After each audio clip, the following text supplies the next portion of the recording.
Hola a todos.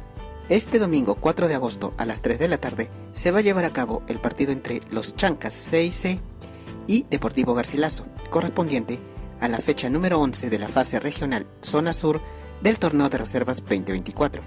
El escenario será en el Estadio Municipal de Talavera, ubicado en Andahuaylas. Esperemos de que haga un excelente partido y que gane el mejor. Mucha suerte para ambos equipos de reserva. Muchas gracias.